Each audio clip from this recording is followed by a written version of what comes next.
Et bienvenue dans la chaîne Mathématiques Science. Aujourd'hui, je vais vous présenter et expliquer une nouvelle vidéo, qui est une vidéo donc en mathématiques pour tout simplement les secondes, dans laquelle tout simplement ici nous allons parler des intervalles. Alors ici, on va apprendre notamment à les noter et donc à les représenter. Ok. Donc c'est une vidéo qui va être un peu moins longue que la dernière, mais bon, soyez bien attentifs parce que ça, je pense, aider plus d'une personne. Ok.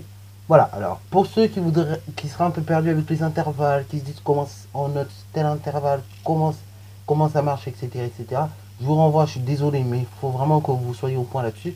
Je vous renvoie sur la vidéo que j'ai faite précédemment, qui dure à peu près 25 minutes, mais au moins sur les 25 minutes, je vous explique dans le détail comment ça marche, parce que là, dans cette vidéo, je risque d'aller un peu plus vite, ok?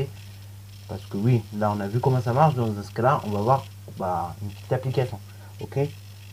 Donc là, vraiment, dans le cours, je vous montre comment ça marche en détail. Mais là, donc, ici, on va aller un peu plus vite. Donc, pour ceux qui ne sont pas opérationnels, vraiment, je vous renvoie sur cette vidéo-là. C'est pas un ordre, mais c'est vrai que si vous voulez être à l'aise, c'est quand même mieux. Bon, allez, je n'oblige personne. De toute façon, ici, on est là un petit peu pour se faire plaisir, si on veut. Ok? Ou pour s'aider, etc., etc. Bon, ici, on voudrait noter, puis représenter l'ensemble des réels. Petit a qui sont compris entre 10 inclus et 15 exclus, compris entre 7 exclus et 10 exclus, et supérieur ou bien égaux à 4.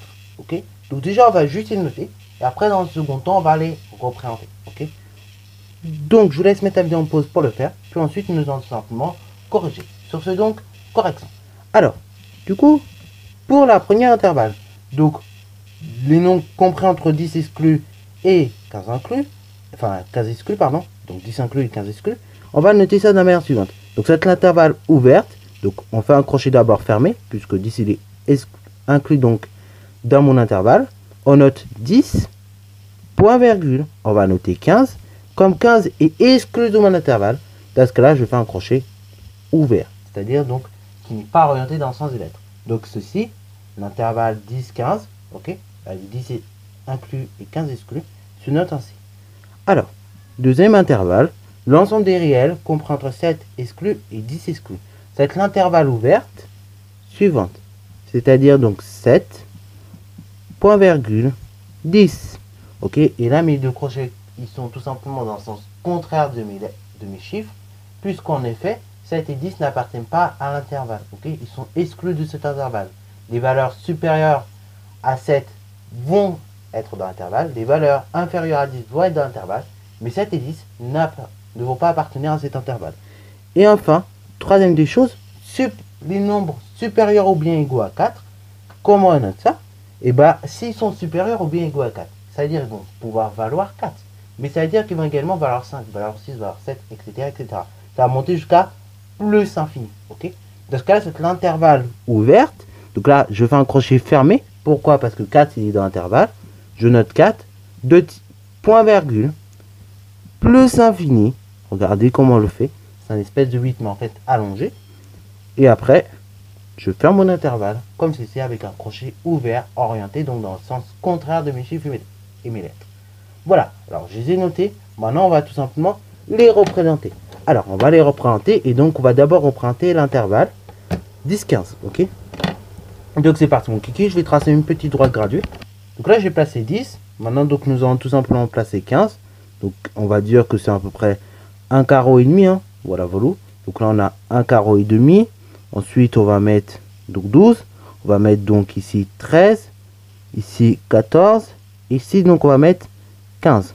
Donc ici, nous avons 15, comme vous pouvez le voir à l'écran. Et ce que nous allons faire pour cet intervalle-là, c'est qu'on a dit que 10 était contenu dans mon intervalle. Donc 10, et tout simplement, je vais faire un crochet fermé dans le sens de mes solutions. 15 n'est pas contenu d'intervalle, donc un crochet ouvert dans le sens contraire de mes solutions. Je reprends ici en bleu tous les nombres contenus, tous les nombres de l'intervalle. Ok, voilà, voilà. Donc tous les nombres solutions, entre guillemets. Et c'est nickel. Voilà, donc nous avons représenté ici intervalle 10-15. L'intervalle ouverte 10-15. Ensuite, B. Le B, c'est intervalle 7-10. Ok, l'intervalle ouverte 7-10. Donc là, 7 et 10, bien évidemment, ne sont pas dans l'intervalle. Alors, donc là, pareil, je place. Alors, ça ne sera pas la même graduation ici et ici, hein, je vous préviens. Mais donc ici, je vais d'abord placer 7. Voilà. Et donc, je vais également placer 10.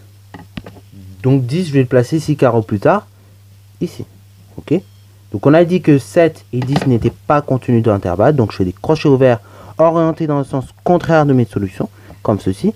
Et donc ici, pareil, un petit coup de bleu pour représenter tous les nombres solutions de mon intervalle. Et c'est nickel. Ok, voilà, voilà. Donc là, ça nous donne notre seconde représentation de l'intervalle ouverte, 7, 10. Ensuite, le C. Le C, donc, ici, c'était tous les nombres supérieurs ou égaux à 4. Alors là, vraiment, il n'y a rien à faire.